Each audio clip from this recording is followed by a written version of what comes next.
Doctor, buenos días, buenas tardes. Me presento, soy la licenciada Rosa Elena Alonso Méndez, directora del Colegio de Secretarios y Actuarios de la Judicatura Federal.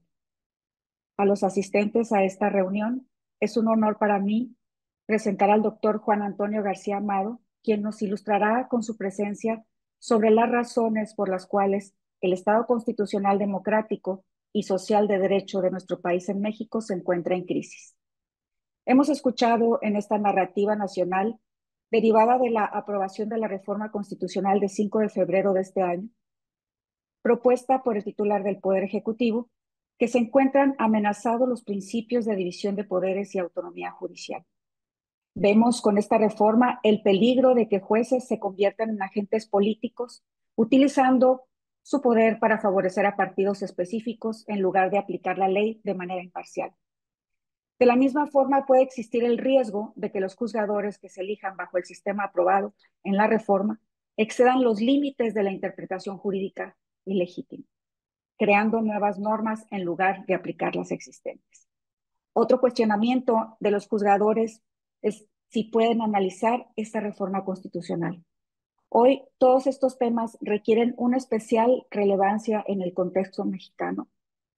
La propuesta de reforma también ha generado este intenso debate sobre sus posibles implicaciones para la independencia y autonomía del Poder Judicial de la Federación. Los defensores de esta reforma argumentan que aumentaría la legitimidad democrática de los jueces y los haría más responsables ante la ciudadanía. Sin embargo, desde la perspectiva del Estado constitucional de derecho, surgen ciertas preocupaciones. A nombre de quienes representamos el Colegio de Secretarios y Actuarios, le damos una cordial bienvenida al doctor Juan Antonio García Amado, quien nos guiará en esta reflexión crucial para el futuro de nuestra democracia constitucional. Pero antes de iniciar, la licenciada Gloria Corroy Laguna dará una breve reseña de su trayectoria curricular. Buenas tardes.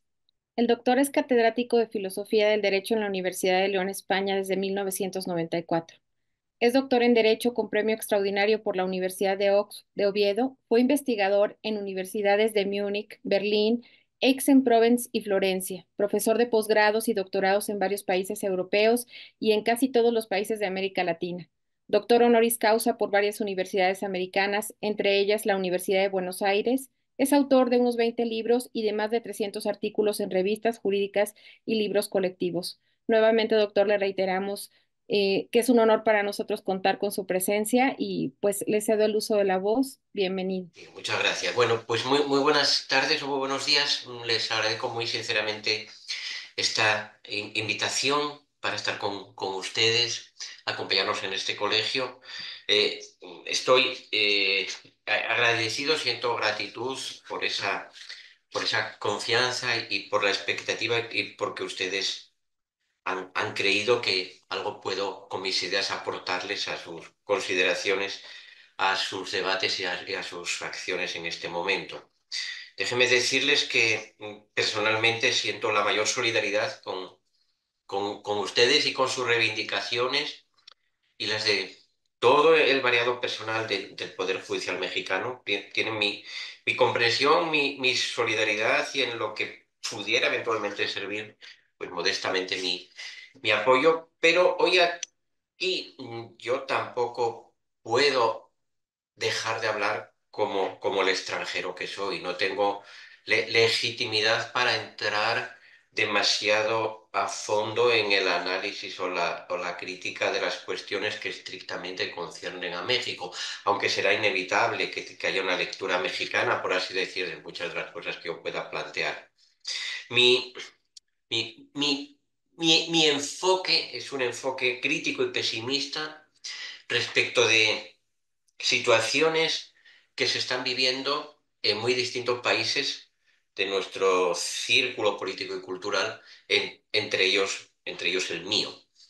No es que pretenda difuminar lo que en México suceda o pueda parecernos criticable, difuminarlo, disolverlo al referirme a la situación en otros países es que opino quizá con demasiado pesimismo, que es bien preocupante la situación en muchos estados de hoy y entre ellos también el mío.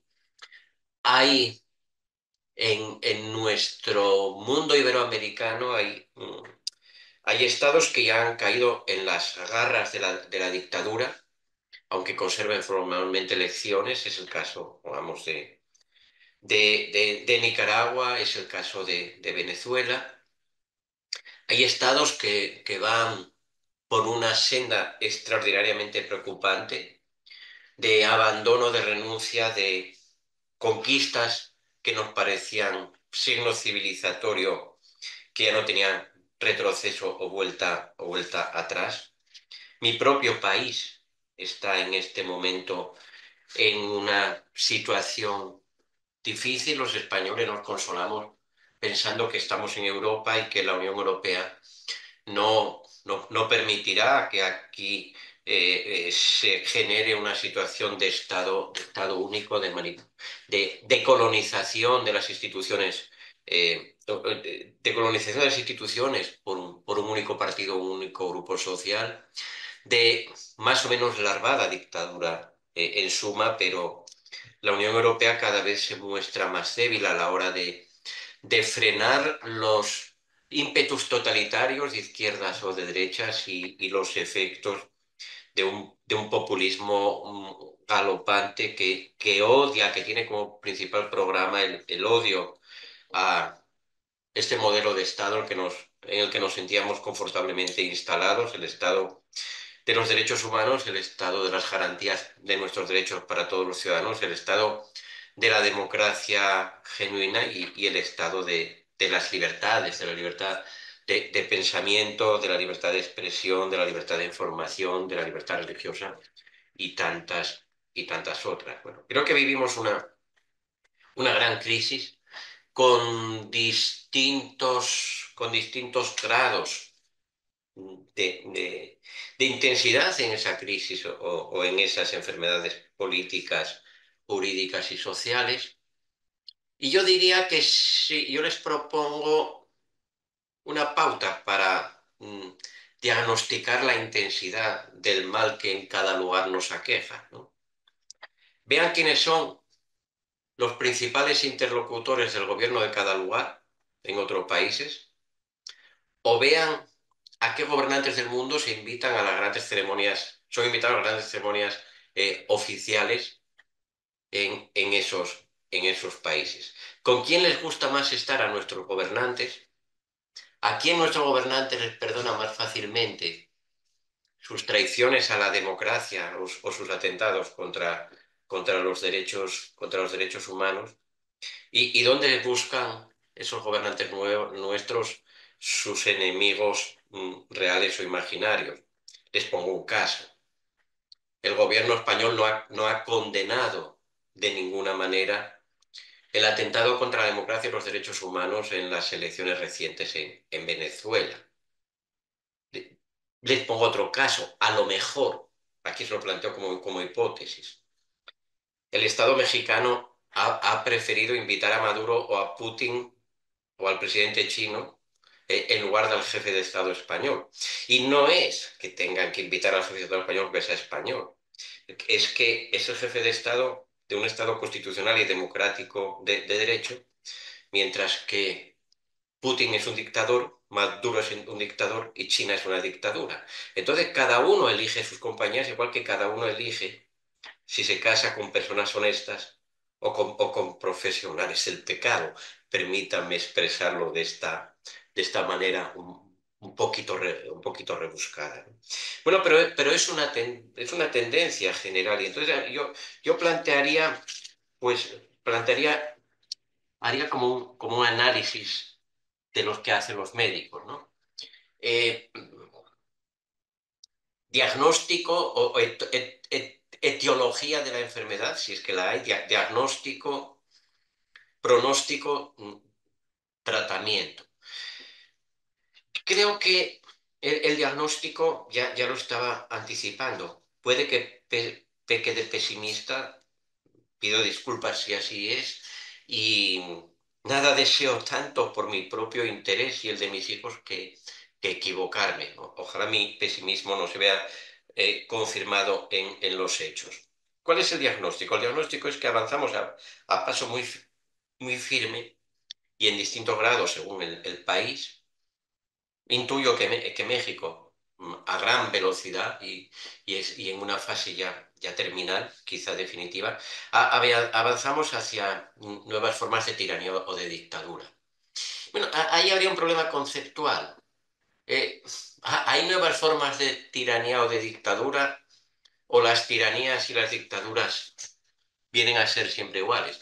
Bueno, en sustancia son siempre iguales, pero lo que quizá en estos tiempos, en este siglo XXI, cambia son determinados detalles que acompañan, ¿no?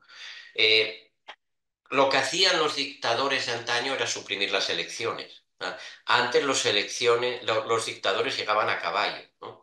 Daban un golpe de estado enarbolando un sable o una pistola y se hacían erigir estatuas ecuestres en las plazas principales.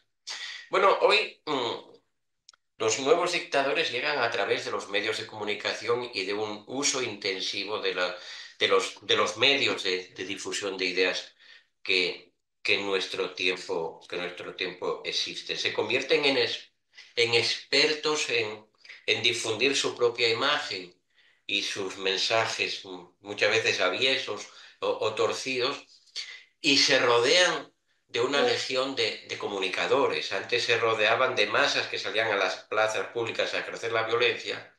Ahora se rodean de tribus y de grupos y de ejércitos de usuarios de las redes sociales que, que insultan, que agreden verbalmente, que acosan en las redes.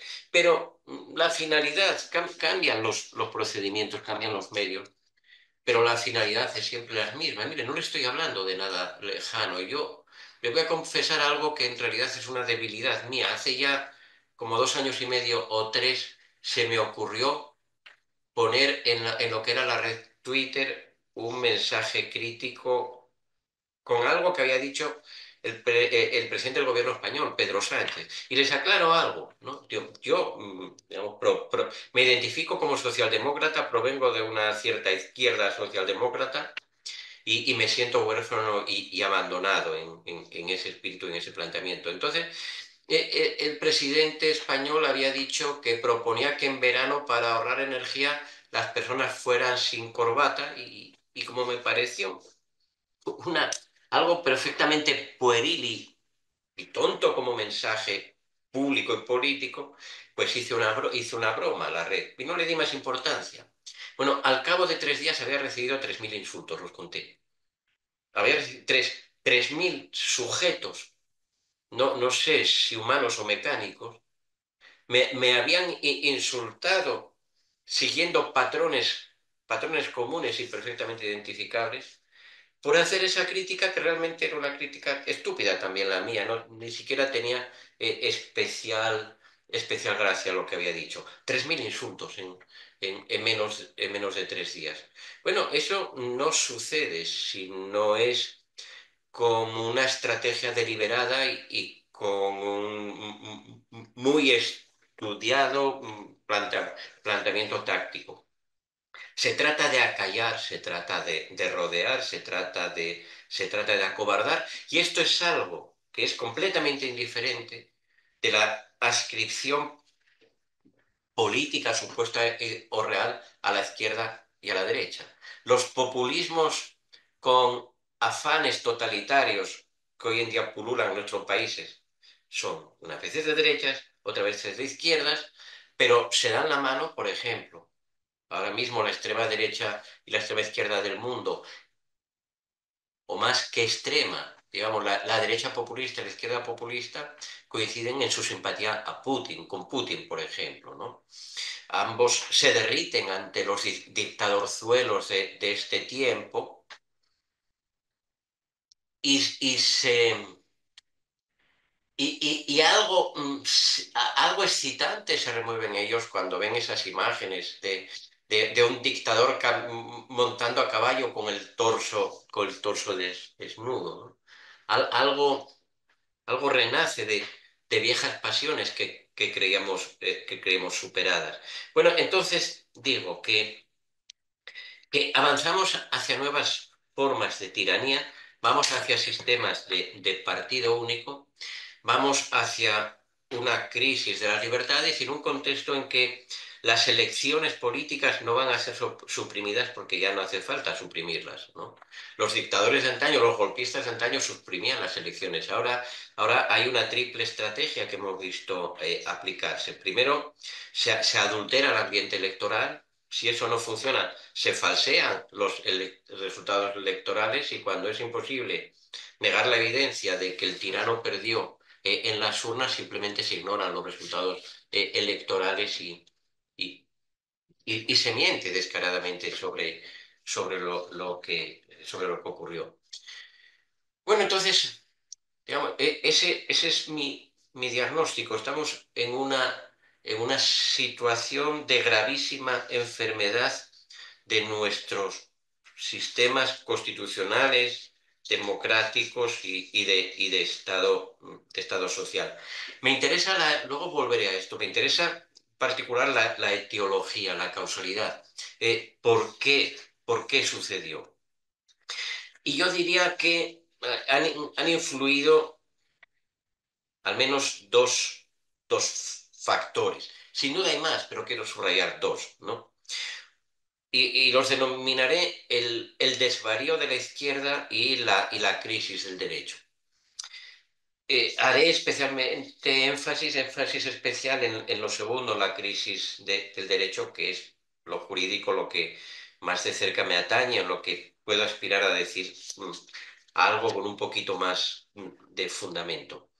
Pero, ¿qué es el desvariado de la izquierda? Miren, necesitamos ciencias sociales. Uno de los dramas, uno de los fracasos académicos que hemos tenido es que nos han fallado las ciencias sociales. En nuestros países, y en España desde luego, no hay verdadera investigación social. No se acumulan, ni se procesan, ni se analizan datos con la objetividad que de los científicos sociales, científicos al fin y al cabo, podríamos pretender.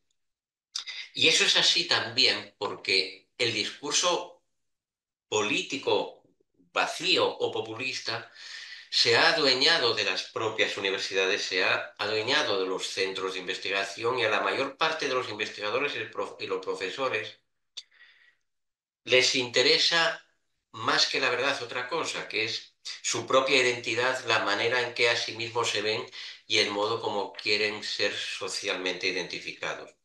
Como personas comprometidas, como personas aliadas con la liberación de tantos oprimidos, como personas empeñadas en la superación de las injusticias sociales y la casa sin barrer. Porque miren, ¿saben cuál es una investigación que podríamos hacer? Analicemos si si en esos países que han estado gobernados por populismos escasamente democráticos o por populistas que tienen sueños lúbricos viéndose dictadores y a caballo. En esos países la pobreza ha disminuido o ha aumentado. La seguridad o inseguridad, la inseguridad de las mujeres o la discriminación de las mujeres ha disminuido o ha aumentado. La marginación de ciertos grupos, por ejemplo, indígenas, ha disminuido o ha aumentado. Yo no me refiero a los discursos políticos, no me refiero a los mítines, no me refiero a la oratoria encendida en un programa de televisión, tal vez. Me refiero a la cruda realidad de los hechos. Sí, porque el esquema es simple. El esquema que se nos vende es simple. Tenemos que renunciar a una parte de las libertades, a una parte de la transparencia, a una parte de la democracia, si queremos conseguir verdadera justicia social. Bueno, listo. En la medida en la que ya se ha renunciado, se está renunciando, ¿en verdad la gente vive mejor? ¿En verdad hay menos pobres? ¿En verdad hay una más eficiente funcionamiento, hay un más eficiente funcionamiento del estado social. ¿Hacemos llegar grados mayores de bienestar a los grupos sociales oprimidos o repartimos limosna para ganarnos conciencia, para ganarnos votos y tranquilizar nuestra conciencia? Entonces, esto que denomino el desvariado de la izquierda ha consistido pura y sencillamente en que las clases sociales más desfavorecidas, económicamente más desfavorecidas, han sido convertidas nada más que en votantes a los que se manipula repartiéndoles limosnas y prometiéndoles que los ricos serán menos ricos y que por tanto tendrán, desde su pobreza de siempre y para siempre, tendrán menos motivos para envidiar a los que más tienen. Pero no se están mejorando esos niveles de vida, no se están mejorando cosas tales como el acceso a la educación, el acceso a la justicia, el acceso a la vivienda, el acceso a la sanidad, etcétera, sino que el pobre está siendo instrumentalizado. Y aquí está siendo electoralmente instrumentalizado, está siendo mediáticamente instrumentalizado, está siendo políticamente instrumentalizado. Y aquí viene uno de los grandes enigmas que yo estoy convencido de que algún día los científicos sociales del futuro, si hay científicos sociales y si hay futuro, pues analizarán. ¿Cómo es que la izquierda se sintió tan identificada y comprometida con unos líderes que en verdad no tienen ninguna conciencia social, porque los narcisistas, por definición, no tienen conciencia social? Los narcisistas no aman al prójimo, se aman a sí mismos. Y los narcisistas no quieren relacionarse ni con los pobres, ni con los débiles, ni con los ignorantes, porque con eso sienten que degradan su propia naturaleza privilegiada. Ellos aspiran a codearse con los príncipes del mundo y con los reyes de la tierra. Bueno, ¿y cómo fue? ¿Y cómo fue que esa izquierda que nació de reivindicar a los pobres y de buscar la justicia social auténtica, se alió con los que quisieron acabar con la libertad sin conseguir más de esa justicia? Pues yo no lo sé. Esa es una gran pregunta, pero aventuro que ahí juega algo que sí algunos investigadores han señalado, que es el funcionamiento perverso de las políticas de la identidad, ¿no? Ha habido un desplazamiento de los oprimidos. Ya no es necesario que el que se siente reformador social se identifique con los pobres, con los que no tienen acceso a las medicinas o los que no tienen acceso a una verdadera educación. Ya no es necesario que se identifique con ellos y se preocupe de ellos, porque se han buscado otros colectivos a los que rescatar, sean ricos o pobres.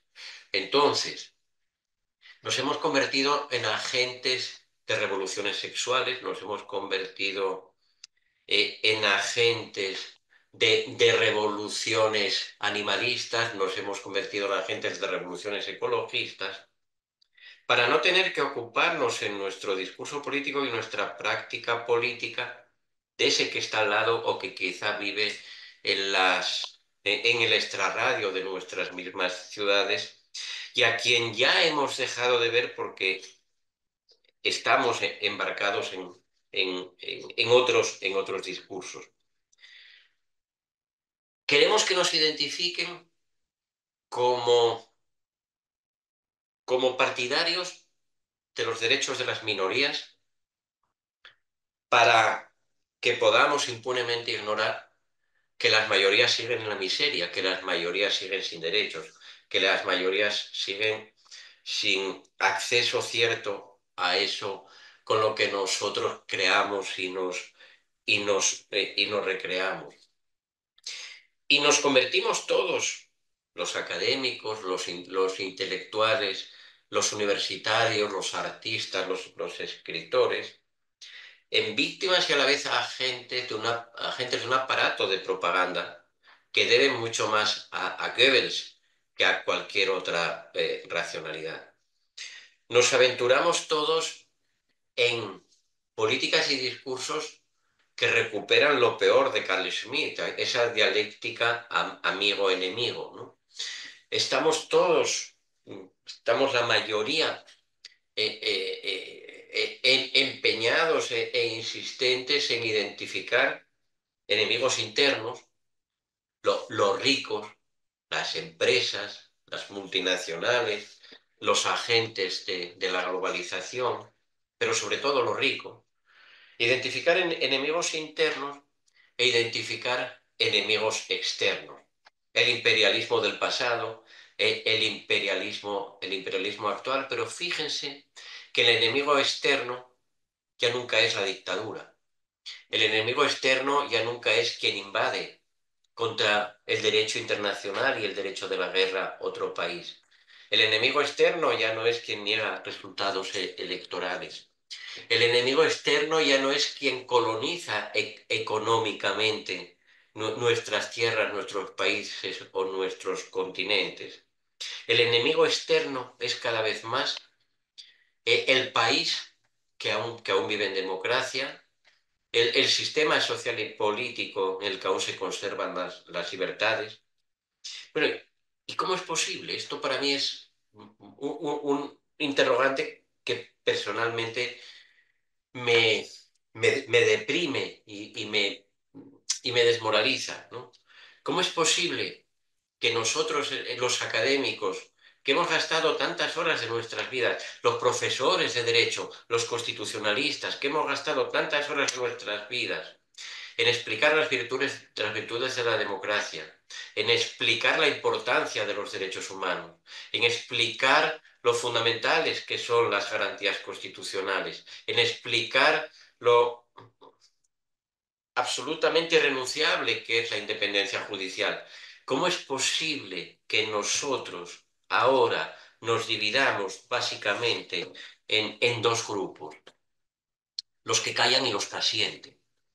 Los que se van con el tirano, el que sea, en cada lugar, para sentir que se sientan a la diestra del Padre, para, para verse como juristas de corte, para soñar con las recompensas, quién sabe si un poquito de sueldo en blanco, más en blanco o en negro, quién sabe si una embajadita, una embajada en algún país tentador.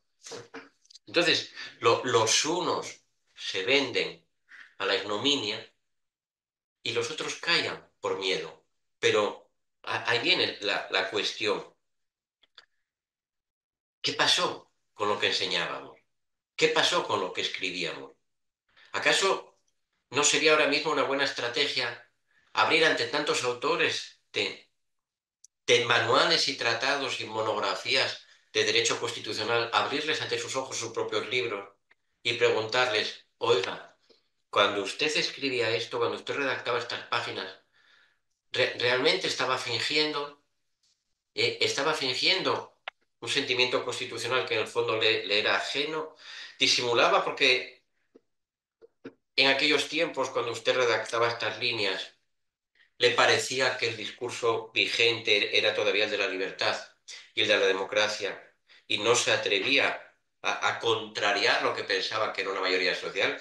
¿Realmente usted fingía siempre o ha cambiado ahora? ¿Ha descubierto que le estimula más el discurso encendido de cualquier Mussolini que, que la voluntad de un pueblo expresándose en libertad sin manipulación? Bueno, insisto, me llena de perplejidad y no sé hacer diagnósticos certeros sobre lo que ha ocurrido en nuestro mundo académico y en particular en las facultades de Derecho, en las grandes universidades, en los claustros de profesores, pero creo que una parte del mal está ahí y que en instantes como las que se están viviendo hoy en día en tantos lugares, le pedimos a la sociedad que reaccione, esperamos del pueblo que sea capaz de captar la ignominia y de salir a la calle a defender la libertad y la democracia, pero ese pueblo carece en este momento de dirección. No, los intelectuales no están para auxiliarlo. Ese pueblo ve a los profesores que respetaba, a los intelectuales que admiraba, a los artistas con los que se identificaba, los ve callados o los ve comprometidos con el partido, el grupo o la figura que quieren negarle al pueblo lo que la Constitución dice que el pueblo tiene que tener. Bien, entonces decía dos factores, y paso al segundo, al que más de cerca me toca, la crisis del derecho. Y aquí creo que sí la historia va a ser inclemente con nosotros los abogados y los profesores de derecho. ¿Qué hemos conseguido? ¿No? Y digo hemos conseguido, aunque déjeme también que modestamente aclare que de esto que ahora voy a decir yo me siento muy poco responsable porque hace rato que en ese plano de la teoría nada más vengo luchando contra esto. ¿Qué es esto? Bueno, en nuestros países se ha difundido una doctrina jurídica y constitucional, una teoría del derecho y de la Constitución que ha insistido, que ha repetido machaconamente cosas tales como que ya no vivimos en el estado de la legalidad, sino en el estado de la constitucionalidad, que el contenido de las constituciones no está en lo que las constituciones dicen y cualquiera en ellas puede leer y más o menos entender, sino en algo más profundo que son los principios y los valores. La Academia Jurídica ha mantenido una y otra vez que hacer control de constitucionalidad no es en verdad cotejar lo que en una ley podamos ver escrito con lo que hayamos escrito en la Constitución, sino que hacer control de constitucionalidad, sea control concentrado, sea control difuso, es ver si cuadra o no lo que el legislador mandó en la ley, en el texto legal, con ese trasfondo axiológico de las constituciones. Y que no son métodos más o menos afinados de interpretación y no son técnicas específicas del manejo de normas jurídicas lo que los jueces y en particular los de las altas cortes deben manejar, sino procedimientos tan quiméricos, tan esotéricos como el de la ponderación, ¿no? Y todo eso ha estimulado un activismo judicial desmesurado. Las cortes constitucionales de tantos países, y aunque me duela decirlo, créame, de tantos países latinoamericanos y entre ellos México, las cortes constitucionales se convirtieron en oráculos. Y los ministros de las cortes han vivido años borrachos de soberbia. Han vivido años ahitos de vanidad. Se han sentido dioses. Se han sentido inatacables, se han sentido poderosos, han mirado con desprecio, cierto, al legislativo electoralmente, democráticamente legitimado y al ejecutivo en lo que tuviera también de democráticamente legitimado. A ese constitucionalismo que nace en toda Latinoamérica de las universidades más caras, más absolutamente elitistas y más comprometidas, desde sus consejos de administración hasta la ideología de sus profesores, más comprometidas con los viejos esquemas de dominio, con las viejas familias que han gobernado los estados desde la independencia, con los viejos partidos que han gobernado, que se han turnado en regir en el gobierno de esos estados desde hace tantos años. Es precisamente desde las universidades, si lo quieren decir así, más capitalistas, más elitistas, menos comprometidas en serio con el pueblo, de donde ha surgido la tesis, de donde han surgido dos tesis perversas.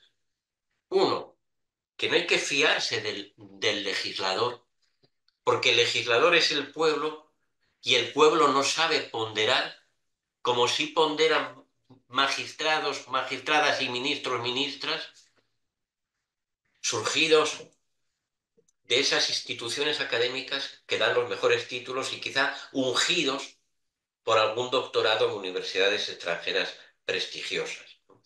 Ha habido un elitismo imperdonable, ha habido una soberbia extrema y se ha hecho de la ciencia jurídica una variante del ocultismo.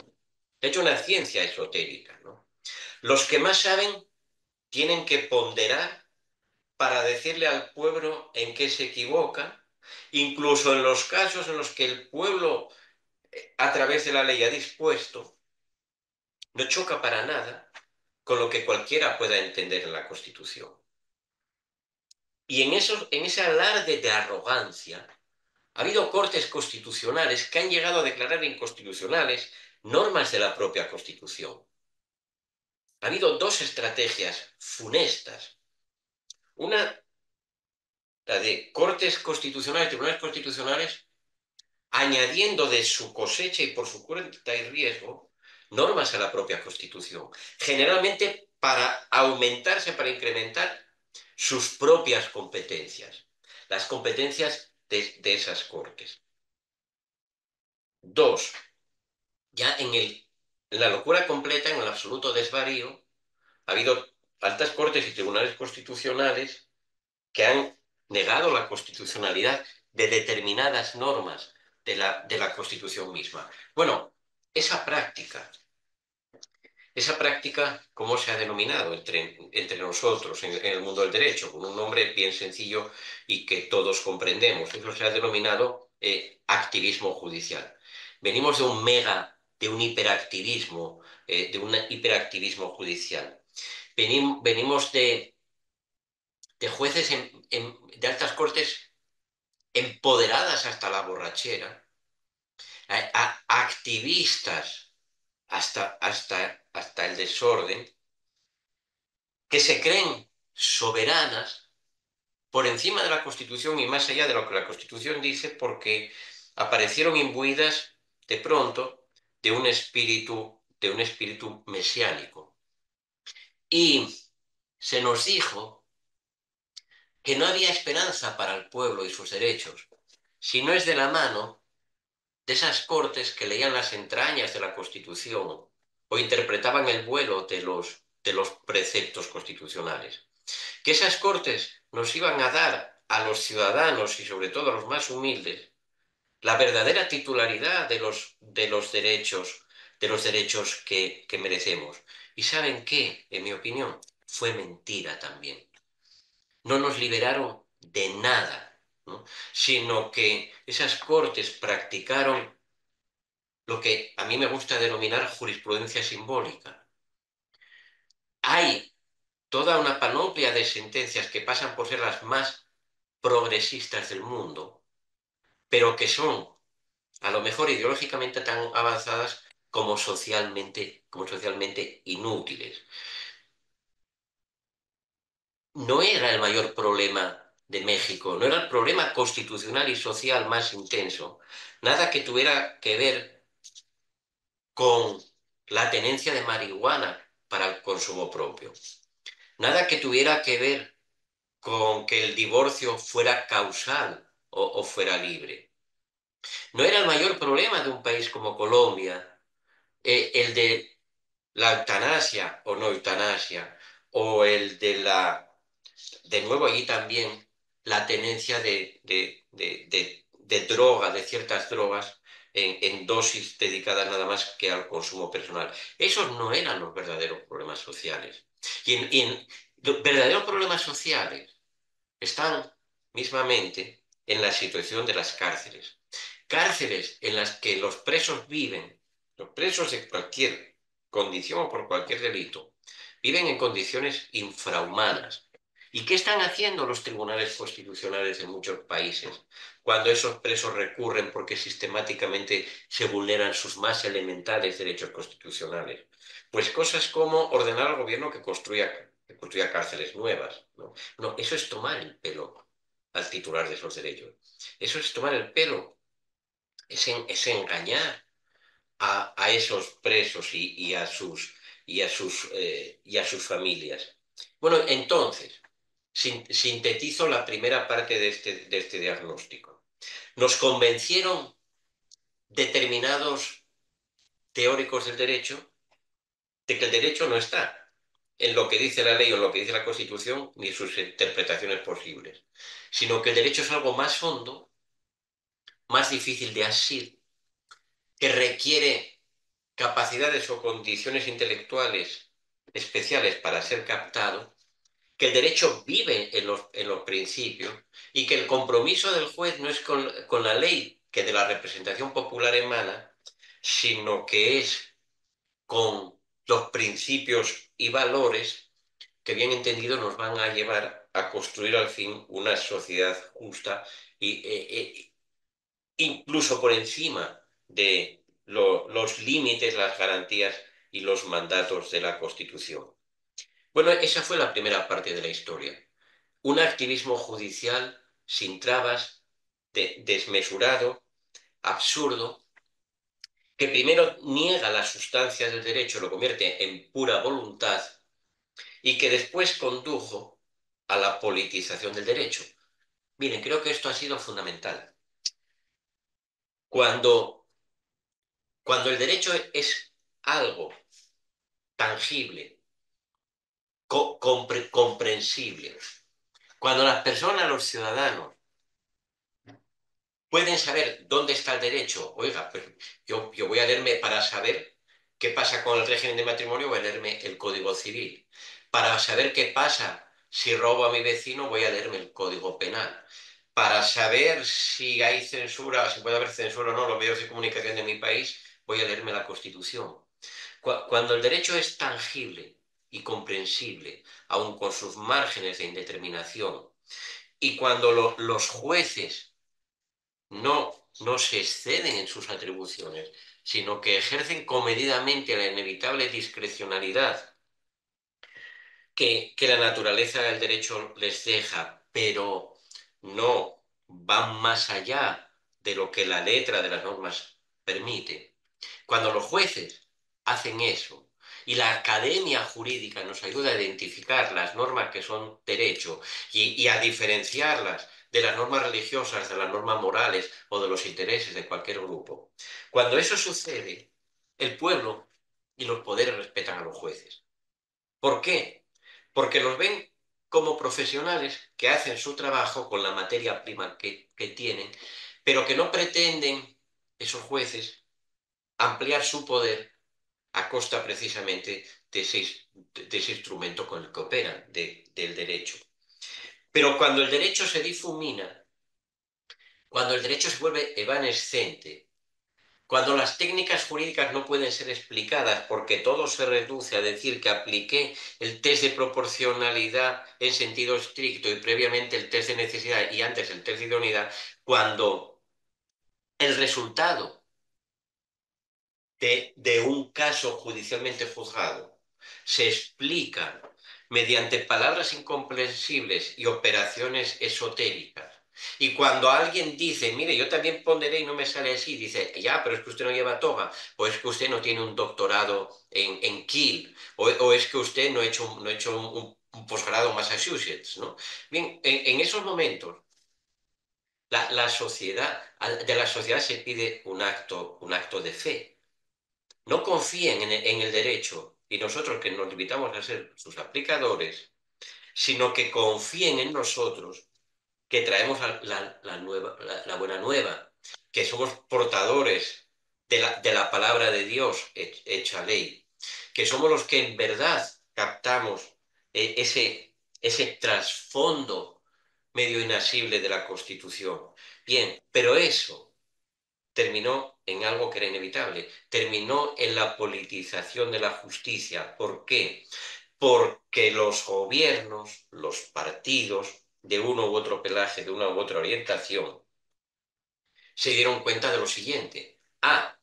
Si el límite para mi poder, para mi voluntad,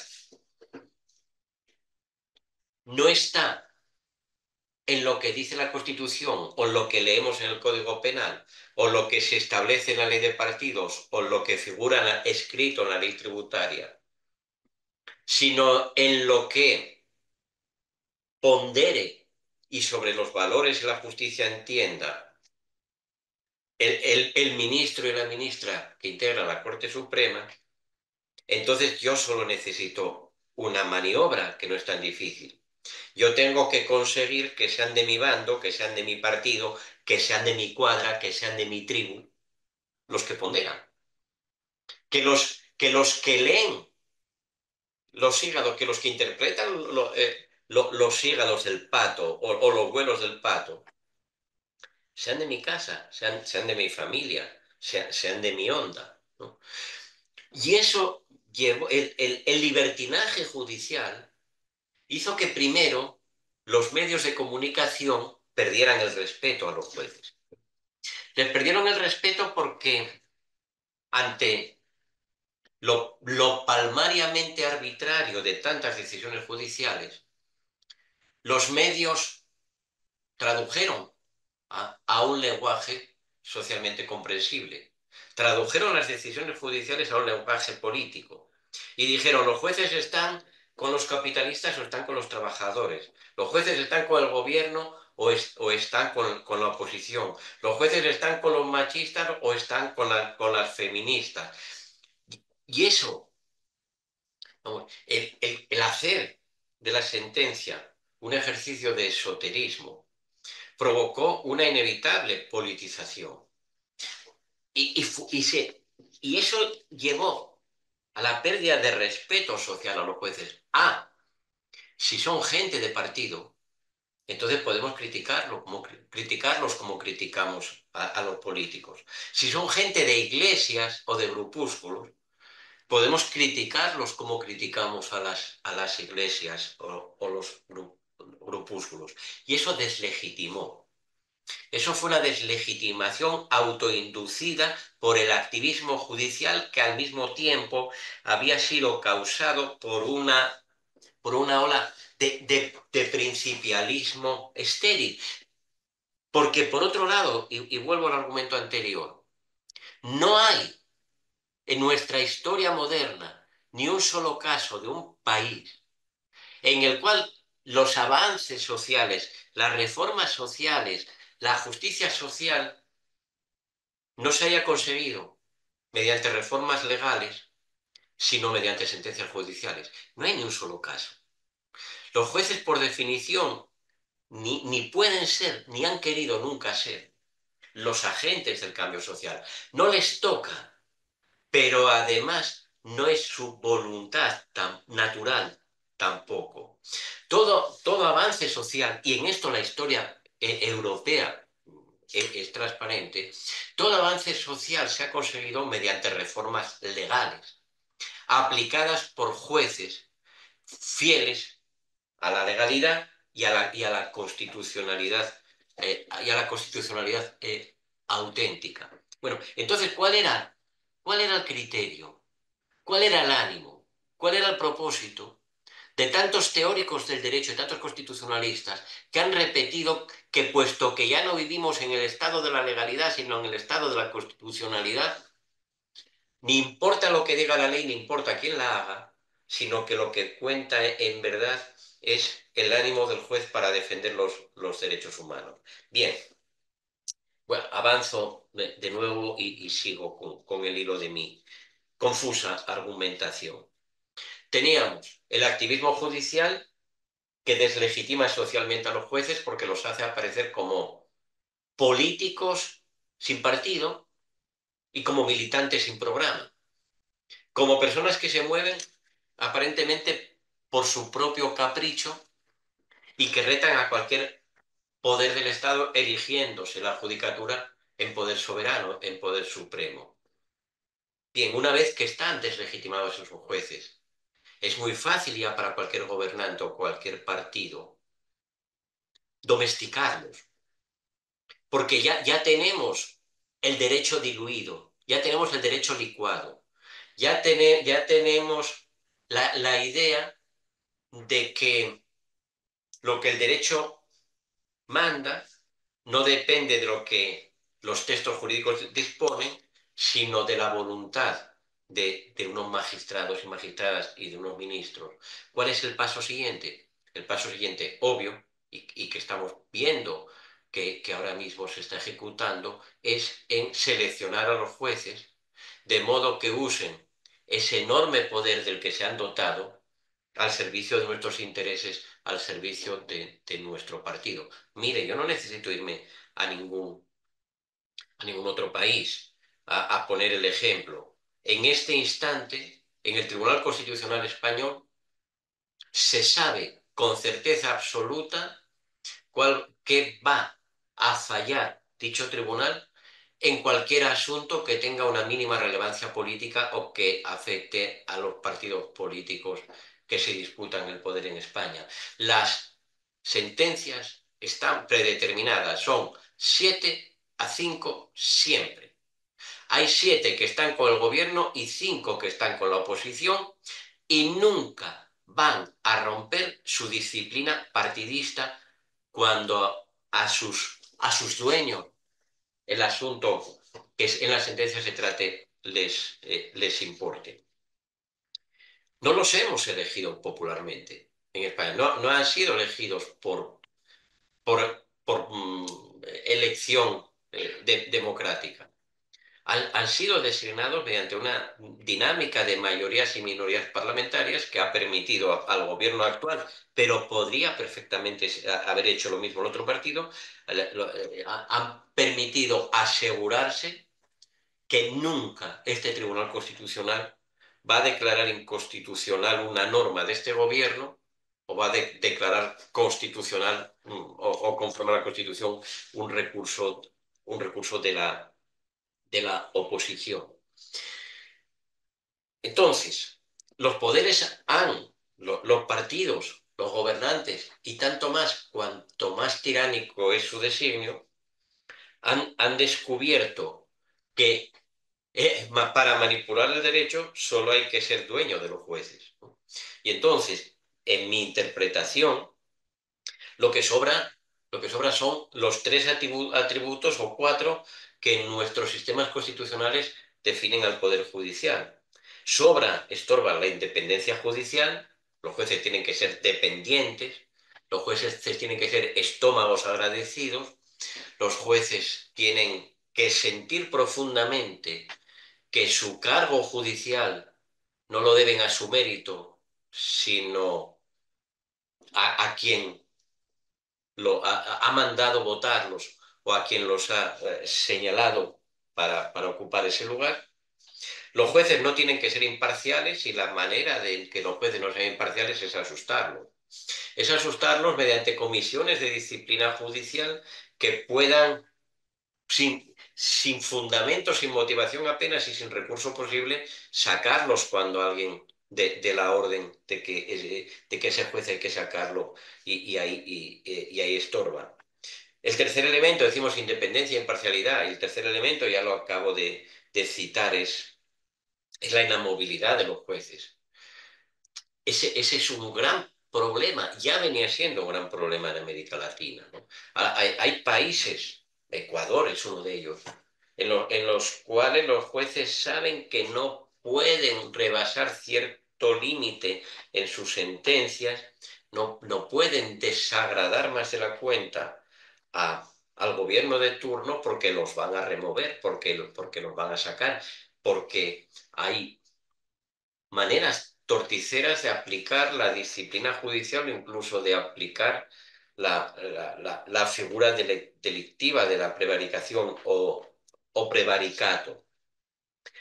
Y no hay carrera judicial. Entonces, cuando un juez sabe que sus posibilidades de llegar a un alto tribunal o a la Suprema Corte no dependen de su mérito, de su esfuerzo, de su experiencia, sino de otros atributos, cultivará esos otros atributos en detrimento de lo que en verdad nuestros sistemas constitucionales de un juez presumen. Entonces, ¿cuál es la idea y qué va a pasar? ¿Qué está pasando? Bueno, pues es muy simple. Sin independencia judicial, sin imparcialidad judicial, sin inamovilidad de los jueces y sin carrera judicial, nuestros derechos, los derechos de los ciudadanos, todos y particularmente los derechos constitucionales, los derechos fundamentales, quedan a merced de que maneje a los jueces, de que mueva los hilos de ese poder judicial, que ya no va a estar integrado por personas capaces, formadas e íntegras, sino por puras marionetas a merced y a disposición de un partido. Es inevitable así. Miren, en España, en algunos países de Europa, donde también nos sentíamos bien seguros y ya ven en qué inestabilidad caemos, no dejamos de sorprendernos algunos de que en ese poder judicial, en esa judicatura que creíamos tan capaz, tan ética y tan independiente, en esa judicatura nunca faltan candidatos para siervos. Nunca faltan jueces con una extraordinaria trayectoria profesional dispuestos a venderse a un partido, dispuestos a venderse a un gobierno, dispuestos a entregarse a una identidad impostada o a un discurso fingido. No faltan jueces así en un sistema que selecciona con mucho esmero. ¿Qué vamos a esperar cuando para ser juez en un Estado haya que obtener financiación para una campaña, cuando haya que estar a bien con los partidos que pueden ordenar a sus militantes o simpatizantes que voten a unos y a otros? Va a pasar que nos vamos a quedar sin derechos y ahí se podría, digamos, escribir invertida la historia de los derechos fundamentales. Fíjense, todos sabemos, los derechos fundamentales, los derechos constitucionales, trasunto de ese concepto moral que son los derechos humanos, nacen en primer lugar con el llamado efecto vertical, nacen como derechos frente al Estado. Y después, ya saben, en la historia del constitucionalismo mundial hay una fecha tan significativa que es 1959, que es cuando el Tribunal Constitucional alemán establece por primera vez el llamado efecto horizontal o Drittwirkung. Los derechos fundamentales ya no nos protegen solo respecto del Estado y sus agentes, sino también respecto de nuestros conciudadanos. Bueno, es posible que la deconstrucción o destrucción de este esquema una trayectoria especular, simétrica, no sé cómo decirlo, porque lo que vamos a dejar de tener es derecho frente al Estado. Es muy posible que se mantenga el efecto horizontal. Es muy posible que los derechos frente a nuestros conciudadanos aún puedan ser judicialmente defendidos cuando el Estado no se sienta concernido por nuestra disputa privada. Pero perdamos toda esperanza. Ya no le vamos a ganar nunca un pleito al Estado. Ya no le vamos a ganar nunca un litigio al Estado porque el Estado va a ser juez y parte en esos pleitos. Porque los nuevos jueces van a ser agentes de ese Estado y no van a morder la mano que les da de comer. No van a traicionar al grupo que les hizo la campaña o les dio los medios o los impulsó. Y entonces, ¿qué más ha sucedido? ¿No? Déjenme que les añada muy rápidamente algún elemento en medio de tanto desorden por el que les pido disculpas, algún elemento más del fracaso del derecho. Es decir, hay un fracaso de la izquierda y hay un fracaso del derecho. Miren, nos ha fallado. Y cuando digo nos ha fallado, ¿a quién me refiero? Me refiero a los profesores, me refiero a los jueces, me refiero a los altos profesionales de lo jurídico. Nos ha fallado la pedagogía jurídica, nos ha fallado la pedagogía constitucional. ¿Cuántas personas en México y en España en este momento entienden a fondo, y cito solo un ejemplo, qué significa la presunción de inocencia? ¿Cuántas personas son conscientes de que tenemos o debemos tener un derecho fundamental a la presunción de inocencia? ¿Cuántas personas captan, cuántos ciudadanos captan que la presunción de inocencia no es un derecho o una práctica que dé ventajas a los delincuentes, sino que nos protege a todos los ciudadanos ante el riesgo de la acusación errónea, del error policial, de la mala suerte momentánea. ¿Cuántos llegan a ver, cuántos de los conciudadanos nuestros llegan a ver que la presunción de inocencia no protege a los ladrones, ni a los bandidos, ni a los violadores, ni a los asesinos, que protege a nuestros hijos, a ese hijo que tal vez mañana mm, eh, se emborrachó en una fiesta, cometió un pequeño error y va a ser acusado de cualquier cosa?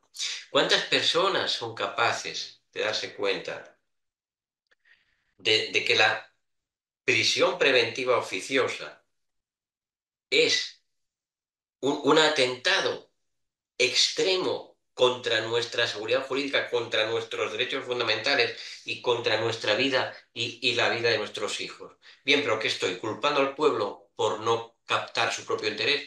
No, estoy imputando culpas a nosotros, porque no hemos sabido hacer que la sociedad comprenda lo que significan los derechos, lo que significan las garantías, lo que significa la independencia judicial, lo que significa el debido proceso. Hemos permitido que impunemente la demagogia y el populismo difundan la idea de que todas las garantías y todos los derechos son obstáculos para que se haga justicia. Son herramientas para que ganen los malos.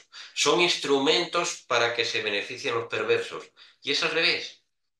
Pero ¿dónde está, lo repito? ¿Dónde ha estado nuestra convicción, nuestra capacidad expresiva, nuestra habilidad para usar los medios de los que hemos dispuesto, que no han sido pocos, para imponer socialmente ese discurso que es el que la sociedad merece y el que la Constitución exige que hagamos? Y un elemento más, y con esto acabo mi desahogo respecto de las culpas de los emigremios, ¿no? Es estrepitoso, doloroso hasta el llanto, el fracaso de las facultades de derecho, el fracaso de la enseñanza del derecho.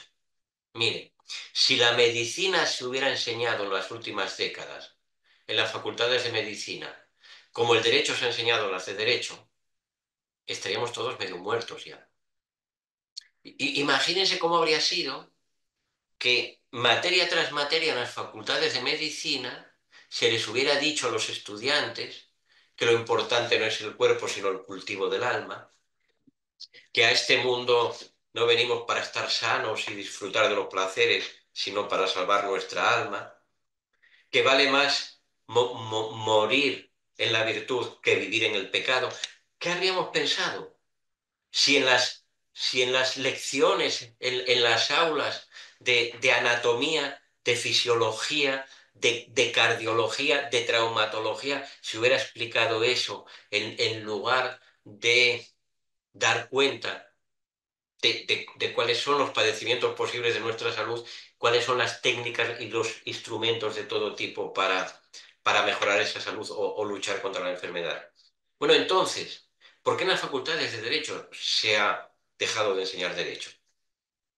Es absolutamente, permítame esta libertad, y si exagero les pido disculpas y podemos cuando quieran debatirlo con el mayor gusto, es absolutamente sobrecogedor encontrarse con jueces, magistrados, ministros, que no distinguen una antinomia de una laguna, que no saben diferenciar entre una interpretación extensiva y una restrictiva, que no saben dar cuenta de cuáles pueden ser las diferencias o analogías entre interpretar y ponderar, que desconocen radicalmente los fundamentos más básicos de cualquier rama del derecho, sea el derecho de familia, sea el constitucional, sea el tributario. Oigan, pero ¿por qué la gente sabe tan poco derecho? ¿Por qué se domina tan escasamente la técnica? ¿Por qué en las facultades de derecho, repito, no se profundiza en los recovecos del ordenamiento jurídico, no para memorizar normas absurdamente, no para imbuir de la convicción de que las normas se aplican solas, no para retornar a la decimonónica idea de que el juez no es nada más que la boca que pronuncia las palabras de la ley, no, sino para enseñarnos a trabajar con las herramientas del derecho, igual que al cirujano en las facultades de medicina se le enseña a trabajar con los distintos tipos de bisturíes o lo que sea, que ni siquiera conozco cuáles son esos instrumentos, pero sé que en instrumentales es rico y variado. ¿Por qué los juristas no salimos de los abogados no salimos de las facultades de derecho con el adecuado instrumental, conceptual, teórico, técnico, sabiendo los nombres de las cosas, sabiendo identificar los problemas de lo jurídico, sabiendo poner nombre a cada uno de esos problemas, sabiendo diferenciar entre los problemas y sus nombres según los matices, sabiendo cuál es la técnica a aplicar cuando hay una laguna, cuando hay una antinomia de cierta clase, cuando es de este cariz el problema interpretativo, cuando, sabiendo diferenciar el control de constitucionalidad del control de legalidad ordinaria, oiga, pero ¿por qué hay tan pocas personas entre nosotros, los profesionales del derecho, que sepan todo eso en el siglo XXI? ¿Por qué? Lo voy a decir más crudamente. Y creo con firmeza en esto que digo, aunque por supuesto puedo equivocarme. Los estudiantes de Derecho salen mucho peor preparados de nuestras facultades hoy que hace 50 años y posiblemente hoy que hace 100 años. Bueno, ¿por qué? ¿Y por qué? Hipótesis de nuevo. Bueno, pues porque ha habido un ataque concertado contra lo jurídico. Porque vinieron unos críticos y dijeron que lo jurídico era opresión. Vinieron unos constitucionalistas cargados de metafísica y dijeron que la Constitución eran valores, ¿no? Vinieron unos constitucionalistas henchidos de vanidad y nos dijeron que en realidad todo el derecho está dentro de la Constitución y que para qué estudiar en sus pormenores, su historia, sus fundamentos y sus conceptos, el derecho penal, el derecho procesal o el derecho administrativo, si todo estaba en la Constitución y la Constitución es un conjunto de principios que se aplican ponderando. La enseñanza anterior, la que viene del 19 francés y del 19 alemán, era absurda. Era absurda por memorística y era absurda por metafísica. La enseñanza actual del derecho es peor todavía, porque nos pasamos las horas en nuestras universidades y en las facultades de derecho haciendo estúpidos ejercicios para llegar a la conclusión de que de lo bueno cuanto más mejor y que los derechos es mejor protegerlos que violarlos y que el derecho tiene que ayudar a que la gente sea feliz y que el juez es servidor de la justicia antes que la ley. Oiga, y eso, todo eso nos ha desarmado. Todo eso nos ha dejado literalmente inermes. Todo eso hace que ahora mismo no tengamos nosotros, los abogados, nosotros los profesionales del derecho, ni los conocimientos, ni las convicciones, ni las herramientas para resistirnos desde el derecho mismo a las continuas vulneraciones de lo jurídico y de su sentido que los nuevos poderes están haciendo. Estamos desarmados. Estamos desarmados hacia adentro y hacia afuera. Hacia afuera porque la sociedad no nos entiende. Nos considera absurdos, arbitrarios, caprichosos y cómplices de los peores vicios sociales. La sociedad no nos entiende porque no hemos sabido explicarlo, ¿no? Y nosotros mismos tampoco tenemos cómo hacernos valer y cómo defenderlo. Porque, repito, no tenemos los medios, las herramientas, los instrumentos. ¿Qué reclamamos? ¿Reclamamos la independencia judicial? Explíquemela en su sentido más profundo. ¿Reclamamos el debido proceso? Explíquemelo. Porque si la explicación que vamos a recibir o que vamos a brindar es esa que en los últimos 40 años en nuestras facultades de Derecho se ha venido dando, Eso no justifica nada, eso no nos legitima para nada. Eso muestra que estamos hechos de cartón, que somos vulnerables, que son frágiles nuestras convicciones y que son más frágiles aún nuestras técnicas, nuestras herramientas. Bueno, si todo esto era mi diagnóstico y mi veredicto acerca de qué es lo que nos ha traído hasta aquí, ¿cuál es el pronóstico? Bueno, mi pronóstico, en realidad debería callarlo ante ustedes, por consideración a ustedes. Mi pronóstico es radicalmente pesimista, ¿no? A veces me da por pensar que al fin y al cabo, miren, yo me crié, mi infancia y mi adolescencia pasó en una dictadura, ¿no? El dictador español, Franco,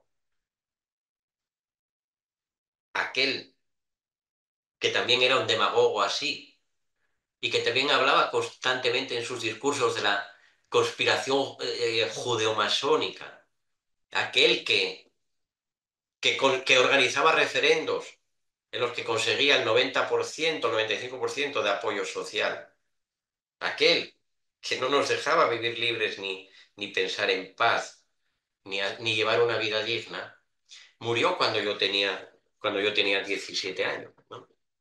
Y bueno, y un día la sociedad española se levantó, se animó, acordó entre los opuestos, pactó entre los diferentes y llegó a un maravilloso acuerdo llamado Constitución del 78, esa que ahora quieren destruir, esa que ahora les estorba. Bueno, pues de pronto me da por pensar, yo que tengo una hija de 17 años, digo, ¿y quién me dice que a lo mejor no se confirma mi pesimismo, imputable seguro a mis años y a mis canas, y que estos muchachos, estas muchachas, no recuperan la libertad, no recuperan la democracia, no prefieren, no prefieren una justicia social auténtica en lugar de la demagogia de la limosna, no prefieren liberar a sus estados del delito que los está corroyendo y consumiendo internamente. Bueno, yo ya no confío en los profesores, yo ya no confío en los abogados, yo ya no confío en los jueces, yo ya no confío en la mayor parte de mis conciudadanos que están irremediablemente poseídos por por la nueva religiosidad, que viven la política con el mismo espíritu con que se vive la pasión futbolística. Uno es a muerte de un equipo de otro, pase lo que pase y haga lo que haga. Miren, el partido que ahora gobierna en España, y que no es mucho peor que el partido de la oposición, no es que yo sea de acá o de allá, yo soy de la desesperación, pero el partido que ahora gobierna en España no va a bajar, tiene un 30% de votos en cualesquiera elecciones en este momento en mi país. No va a bajar el 25% de votos, haga lo que haga ese partido o sus dirigentes. Si los encuentran violando niños, no va a bajar de votos. Si se apoderan de todas las instituciones, no van a perder votos. Si encarcelan sin juicio previo a cualesquiera ciudadanos, no van a perder votos. Entonces, hemos creado sociedades que traicionan el ideal ilustrado. Pensábamos en personas capaces de entender sus propios derechos, de vivir su autonomía y de saberse los defensores primeros de los derechos suyos y de los ajenos, los que daban sentido desde su vivencia de la libertad a las propias libertades constitucionales. Eso ya no lo tenemos. Eso ya lo tenemos. La gente prefiere las cadenas. El pueblo quiere sumisión. El populacho busca sangre. Cualquier Cualquier gobernante que prometa pena de muerte para el 50% de los delitos va a tener en España mayoría absoluta y en los demás países también. Bueno, por tanto, ¿qué esperanza hay? Recogemos lo que hemos sembrado. Lo que hemos sembrado desde los medios de comunicación, desde las universidades, desde las actitudes de tantos comunicadores y tantos artistas más preocupados expresar su incurable narcisismo que por cumplir una función social. Bueno, ojalá me equivoque. En España, permítame para acabar este pequeño apunte de esperanza sobre mi propio país. En España nos quedan dos instituciones que están manteniendo viva la esperanza y que hacen que no esté definitivamente muerta la Constitución. Una son los jueces, que están siendo acosados como nunca y que resisten como auténticos héroes. Una son los jueces. La otra es la Guardia Civil, es una parte de la policía española, la que investiga la corrupción de los gobiernos, pese a que los gobiernos no quieren que se que se investigue su propia corrupción. Si no tenemos un golpe de suerte, falta muy poquito tiempo para que los partidos o algún partido se apropie ya sin vuelta atrás de la Guardia Civil y del Poder Judicial. Cuando eso se consume, la suerte estará echada y para mis hijos significará que ya no van a vivir con la libertad y la dicha con la que vivió su papá, un servidor. A ustedes, mis queridos amigos mexicanos, yo les deseo que no caigan en mi pesimismo y que un milagro les evite lo que parece inexorable tiranía. En lo que uno les pueda servir de apoyo o de consuelo, créame de corazón, aunque yo no soy nadie, me tienen a su disposición. Pero los tiempos vienen muy oscuros y la historia, repito la misma expresión de antes, la historia va a ser inexorable y va a ser inclemente con muchos de nosotros.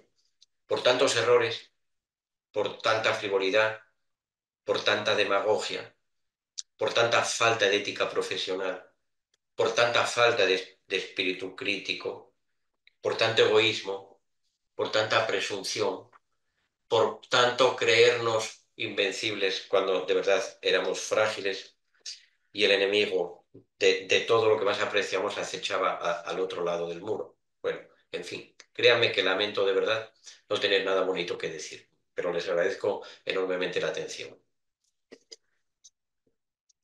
Doctor, muchas gracias por su participación.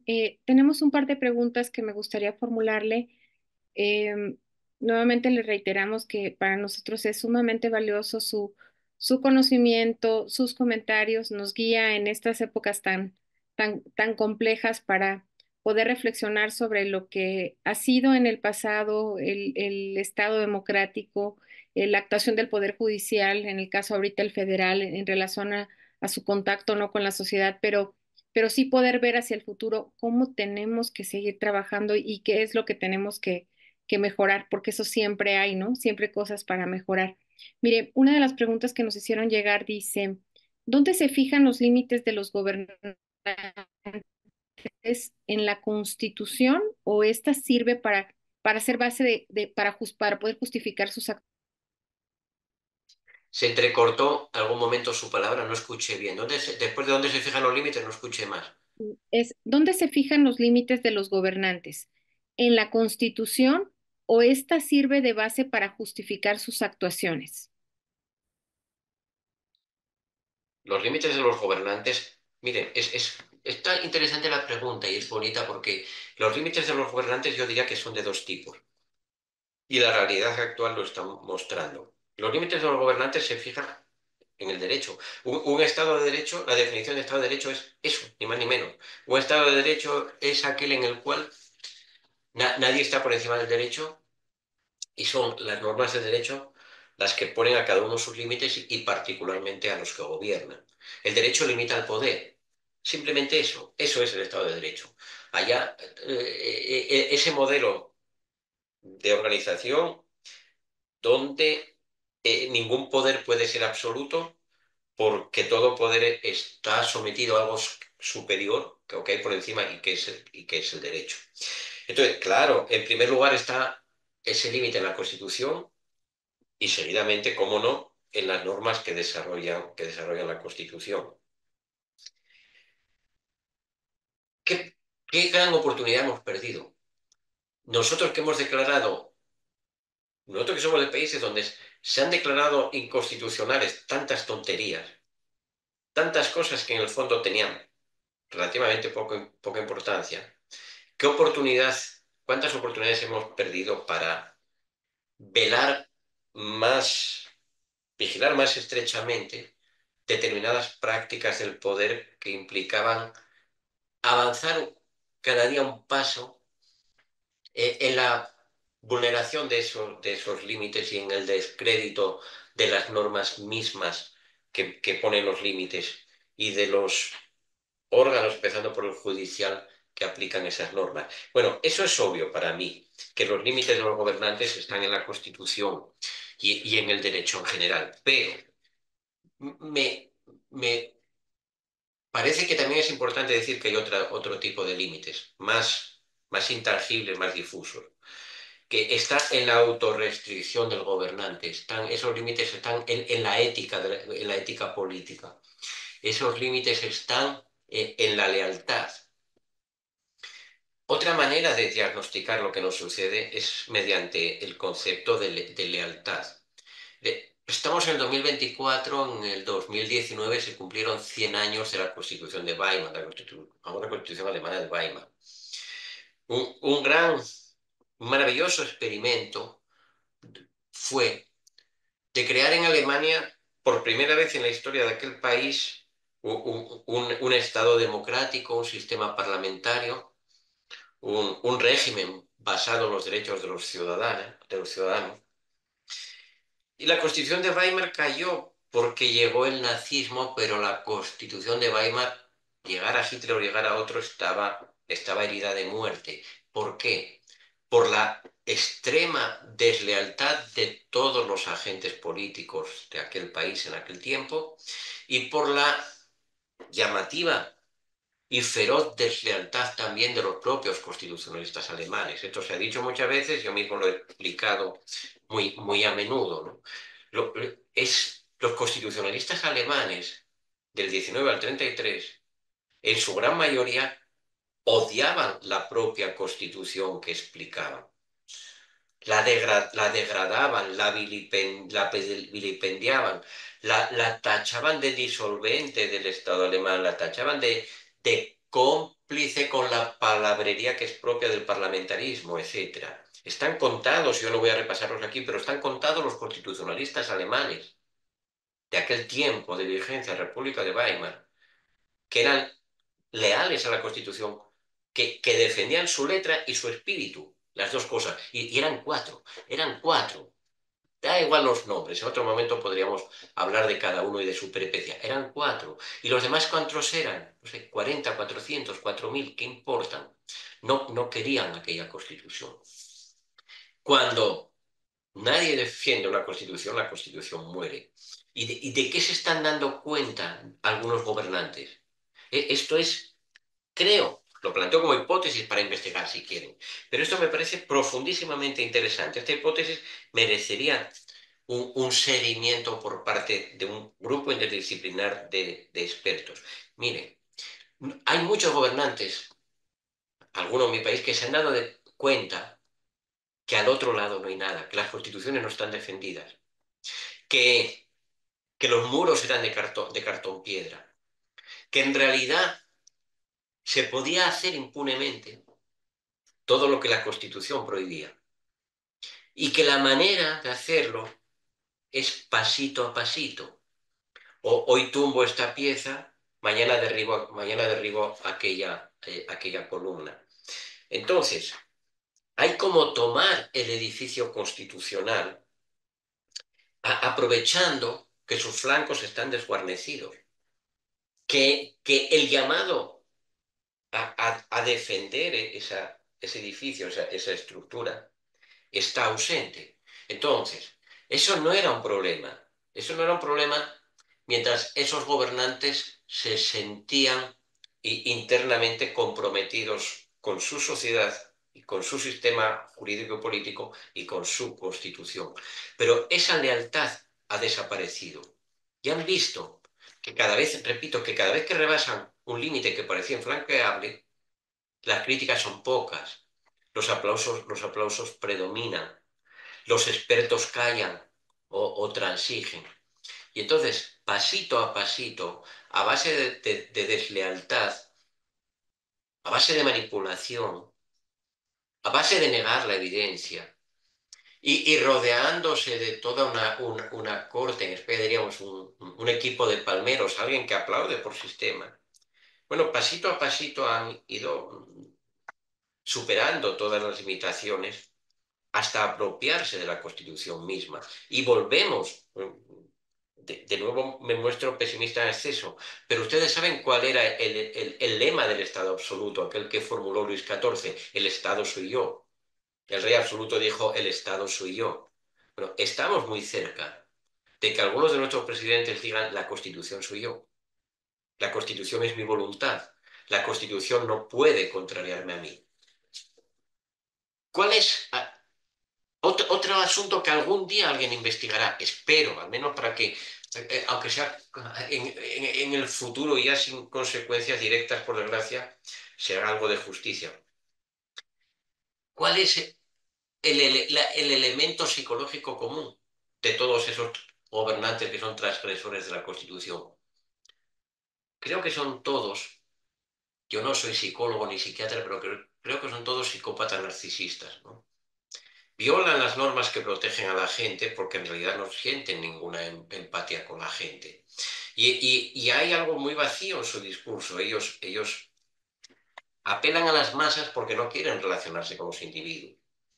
Ellos defienden colectivos porque repelen el trato con cualquier individuo de carne y hueso que no los adule. Tienen esa psicología que vemos en las películas que recrean la vida de algunos criminales. No tienen verdadera sensibilidad social, aunque se finjan buscadores de la justicia, y por tanto carecen de todo empacho cuando, cuando invaden la casa de los otros, cuando se apoderan de los derechos de los otros, cuando colonizan las instituciones, cuando falsean los discursos, cuando hacen decir al derecho mismo lo contrario de lo que el derecho dice, cuando no admiten sobre sí mismos ningún control de lo que la propia Constitución establece. Entonces, ¿dónde están los límites de los gobernantes? Pues mire, ya han salido tres cosas y con esto acabo. Hay límites jurídicos que tienden a la impotencia cuando, cuando se multiplican, cuando se multiplican los otros, cuando se incrementan o se vulneran los otros límites. ¿Cuáles otros? Bueno, cuando no hay nadie defendiendo verdaderamente la Constitución, cuando la deslealtad campa por su respeto y cuando los desleales además están impulsados por una psicología problemática que mezcla falta de empatía y altas dosis de narcisismo. Pero bien, estos serían hipótesis para una investigación científica que hace falta, porque nadie está en estos momentos en la academia examinando a fondo y con herramientas de las mejores ciencias lo que está pasando.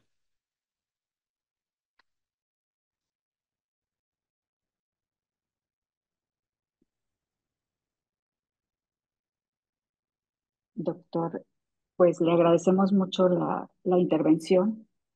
Doctor Juan Antonio García Amado, profundamente su lúcido y preocupante análisis sobre la crisis que enfrentan los sistemas constitucionales democráticos.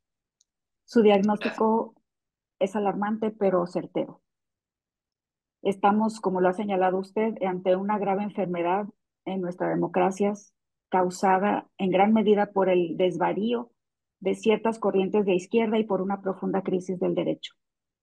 Me parece especialmente relevante sus señalamientos de cómo ciertas élites académicas y judiciales, desde una postura elitista y casi esotérica, como usted lo ha mencionado, han socavado la legitimidad de los poderes legislativo y ejecutivo, asumiendo para sí la potestad de ponderar principios y valores.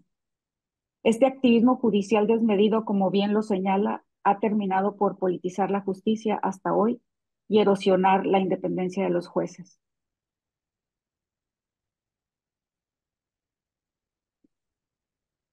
Nos quedamos con algunas preguntas retóricas. ¿Cómo podríamos retomar la enseñanza del derecho para formar juristas sólidos y con conocimientos técnicos y una firme convicción sobre los principios del Estado de Derecho y la división de poderes? ¿Qué mecanismos institucionales podrían implementarse para fortalecer la independencia judicial y evitar así la politización de la justicia sin caer en otro extremo del activismo judicial desmedido? ¿Cómo podríamos mejorar la pedagogía constitucional para que los ciudadanos comprendan y valoren los principios fundamentales del Estado de Derecho, como la presunción de inocencia, como lo ha dicho usted, y el debido proceso? Ante la crisis de legitimidad de los partidos tradicionales, ¿qué nuevas formas de participación y representación política podrían explorarse para revitalizar nuestras democracias sin caer en los riesgos del populismo y demagogia? ¿Qué papel podrían jugar los medios de comunicación y las redes sociales en la tarea de elevar el nivel de debate público y fomentar una cultura de legalidad al respecto en las instituciones democráticas? Sé que no hay respuestas fáciles para estos complejos desafíos, pero creo que el primer paso es plantear las preguntas correctas y abrir el debate franco y profundo sobre el futuro de nuestros sistemas constitucionales.